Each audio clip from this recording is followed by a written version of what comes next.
প্রেমিকা নয়, পাকিস্তান ক্রিকেট বোর্ডের প্রধানকে 8 বার কল করেছেন আইসিসি চেয়ারম্যান জয় শাহ, কিন্তু একবারও কল রিসিভই করেননি নাকভি।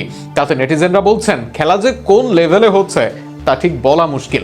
অবশ্য বিশ্বকাপ নিয়ে কিছু যে একটা নাটকীয়তা বাকি রয়েছে তা নিশ্চিত।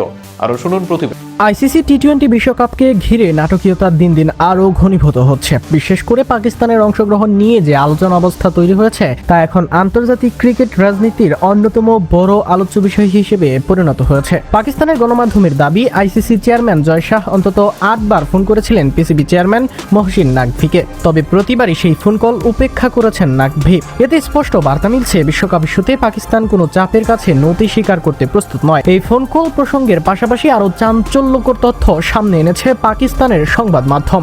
সম্প্রতি প্রধানমন্ত্রী শেহবাজ শরীফের সঙ্গে বৈঠকের পর পিসিবি চেয়ারম্যান মহসিন নাকভি জানিয়েছিলেন, বিশ্বকাপ ও বাংলাদেশ সংক্রান্ত বিষয়ে পাকিস্তানের চূড়ান্ত অবস্থান 30 জানুয়ারি কিংবা 2 ফেব্রুয়ারির মধ্যে জানানো হবে। তবে বেসরকারি টেলিভিশন চ্যানেল জিএনএন দাবি করেছে, সেই সিদ্ধান্ত শুক্রবারই ঘোষণা করা হতে পারে, আর সেটি আসতে পারে সরাসরি প্রধানমন্ত্রীর কণ্ঠে। এতে বোঝা যাচ্ছে বিষয়টি কেবল ক্রিকেট বোর্ডের মধ্যে সীমাবদ্ধ নেই, এটি এখন সরাসরি রাষ্ট্রীয় পর্যায়ে সিদ্ধান্ত।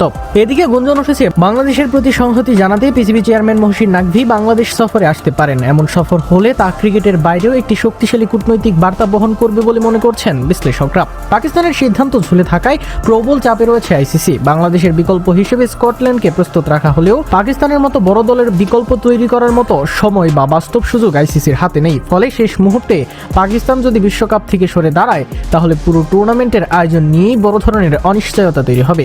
কারণ বাংলাদেশ ও পাকিস্তান এই দুই দলই বিশ্বকাপে না থাকলে আইসিসির রাজস্ব আয়ে বড় ধাক্কা লাগবে। সম্প্রচার সত্ত্ব, স্পন্সরশিপ এবং দর্শক আগ্রহ সব ক্ষেত্রেই পড়বে নেতিবাচক প্রভাব। একই সঙ্গে প্রশ্নের মুখে পড়বে বিশ্বকাপের গ্রহণযোগ্যতা ও আইসিসির সিদ্ধান্ত গ্রহণের সক্ষমতা। তবে পুরো পাকিস্তানের সামনে পুরো বিশ্বকাপ বয়কট ছাড়াও কয়েকটি বিকল্প পথ খোলা রয়েছে। এর মধ্যে রয়েছে শুধু ভারতের বিপক্ষে ম্যাচ বর্জন, বাংলাদেশের প্রতি সংহতি জানিয়ে নিজেদের সম্ভাব্য জয় বাংলাদেশকে উপসর্গ করা, কিংবা প্রতীকী প্রতিবাদ হিসেবে কালো আর্মব্যান্ড পরে মাঠে নামা। শেষ পর্যন্ত কোন পথে হাঁটবে পাকিস্তান, সেই দিকে এখন তাকিয়ে আছে পুরো ক্রিকেট বিশ্ব।